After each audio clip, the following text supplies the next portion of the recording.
other thing I would say is that for Manchester United, if they'd have gone and put, say, Mata on or Van der Beek on and gone for it, what would have ended up happening is that front three for Liverpool were probably going to have won the game and they'd have lost. Liverpool's still a dangerous outfit, even though they weren't playing well. So to rewrite history and suggest that Manchester United can go to Liverpool and dominate midfield on the ball, Scholes and Keane couldn't do that at Anfield, playing against average players, let alone a top Liverpool team that have won the league and won Champions League. So I don't get that at all. To me, look, there's part of me at the end of the game... You said in the game, in commentary, if this wasn't the name of Liverpool, if this wasn't at Anfield, Manchester United would play completely different. That statement alone shows the lack of mentality to take the ball. But it was Anfield, it was Liverpool. You have to adjust... It wasn't the Jurgen Klopp Liverpool of the last 3 years. There's no fans there. You're up against midfield players at the back. Look, I've been critical of this Manchester United team a lot in this last 5-6 years. So I'm not going to sit here and defend them when I don't need to defend them. Yesterday, they were at Anfield playing against a top Liverpool team. They're establishing themselves at a place in the league where, to be fair, none of us ever thought they would be. I understood why it wasn't a bit gung-ho and going for it towards it, even though part of me in the game thought if they were a bit further ahead in the development, if they're a bit further ahead in the journey and their experience, they'd have gone for it here. But they're not. 7 weeks ago, the manager was getting sacked, the players were getting booted out. Raiola was talking about Pogba. They were all over the place. They were getting kicked out of the Champions League. What's this journey? You're talking like Man United at this small club. Oh my God, was Jurgen Klopp not on a journey? Manchester United keep telling us the biggest club in the world. Anyway. Well, how do Manchester United get to that mentality that you're talking about, to go to places like Anfield and dominate games and come away with victories? There's many things. There's a mentality shift. They've had a few years of hurt and they need to get over that. They need to become a club that gets used to winning again. So winning maybe one of the other trophies would really help because that would put them on the journey. I think there's a couple of things functionally within the team. One of them, look, that right side, it was always a problem. And it's emerging as an even bigger problem. We've now seen this season James, Mata, Van der Beek, Pogba, Rashford, Greenwood all play on that right-hand side and all he's having to find them. And I actually felt sorry for Paul Pogba yesterday on that right wing. I thought it was a toil for him.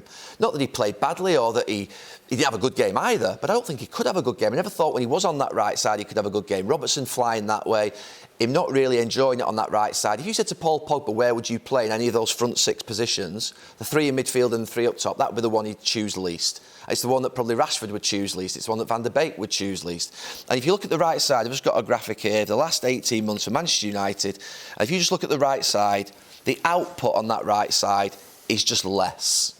They can't fix the position. There's only 10 goals from that right side in 56. You look at the strikers, scored 21, the left has scored 21, and Fernandes has been outstanding in 19. That is a position that needs fixing, not just because of the output and the goals, but because of the balance. The balance of the team is not right. It is not right, and it needs to be dealt with. And the second point is the defence. Manchester United, and again, this is a journey, and you'll understand this in terms of where a back four go from. A back four have gone from being weak 18 months ago. I thought they were all over the place. I still think that, to be fair, there is a weakness there. But they've become more solid. They're rigid. They stop conceding goals. That's not just the back four. De Gea's playing better, and McTominay and Fred in front, or Matic are doing a really good job. But they're having to defend really deep, particularly in big games. I think to be a top team nowadays, most top teams that I see, and when I played in the top Manchester United teams with Vidic and Ferdinand, Stam and Johnson, they went up that extra 5 yards up the pitch that made your stomach churn a little bit, where you think, oh, there's a bit of space in behind me. This back four haven't got the guts yet. Guts is the wrong word. They haven't got the personality, the character, the coaching, whatever it is, to get up that extra 5 yards and squeeze the game. And that bit will be the one that changes it most, I think, in terms of mentality. Is that Ollie or the players? Oh, look, Ollie's got to take responsibility for it, but he might be thinking at the moment with Lindelof, Maguire, I can't get my team up the pitch a little bit. But anyway. Why not? Because Fabinho and Henderson are slower. I want to show you. So this is yesterday. The average positions of Liverpool's back two. It's a mentality at Jurgen Klopp's instilled over 5 years. He's been able to get, that's Fabinho and Henderson, who are makeshift centre-backs. They're 10 yards further up the pitch than Maguire and Lindelof.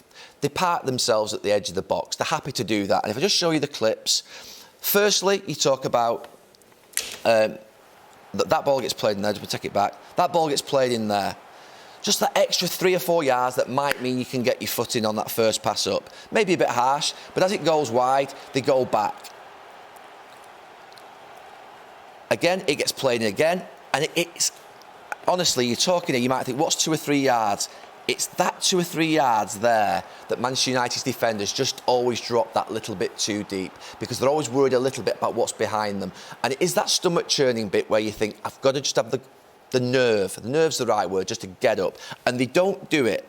They don't do it, and they've got to start doing it. And I think they will do it. They've got to be coached more on it. They've got to work more on it. But they bring the 2 central midfield players back really tight, and they end up squashed in a really, really defensive position at the edge of the box. Now, this can happen in games, but I think it happens a lot. So as the ball gets transferred back the way there, I think now you want to be getting right the way out there. Fast, get out, get past, shift up past that, work hard, work the legs of those strikers. They don't do it. They just edge up, and then they go back a little bit, and they never quite ever get out Manchester United's back line. There's a bad pass from Thiago in the end that lets them down. This is another example. So that's a little bit about it there. This is at the edge of the box. This is Manchester United at the edge of the box. That ball goes back there. Again, it's that 2 or 3 yards, and that shifts them up, and that shifts them up. And I think that's the mentality that you talked about yesterday. You're not talking about personnel change, you're talking about mentality. Can you go and win the game? And sometimes I think these are the real critical things that Manchester United have to change in this next 12 months. They've got to be a team that has more nerve to get up the pitch and not just be a horizontal shuffling team, a vertically shuffling team. It's coaching as well, though, isn't it? It is coaching. They've got to get up the pitch. They've got to get up the pitch vertically, and these two quite often shuffle across. Even as the ball gets played forward there, just take it forward there.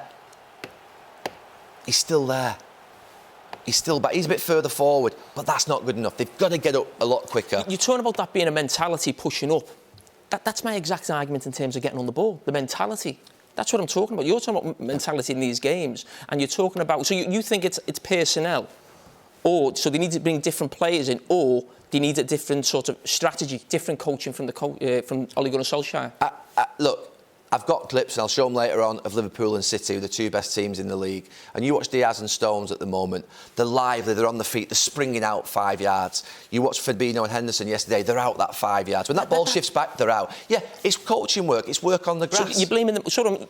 Is it about pace? They need a quicker centre back? Is the fault of the manager. There's a bit of personnel. With Lindelof and Maguire, would you feel that comfortable? And it's a bit of coaching. Of course it is. The coaching team have to take responsibility. But you're asking me, what 2 things would I change at Manchester United that would make them a team that I think will go a lot closer this year to the title? So I'm happy with that, because that's what I wanted at the start of the season. To a team that can challenge next year will be that 5 yards and sorting out that right wing.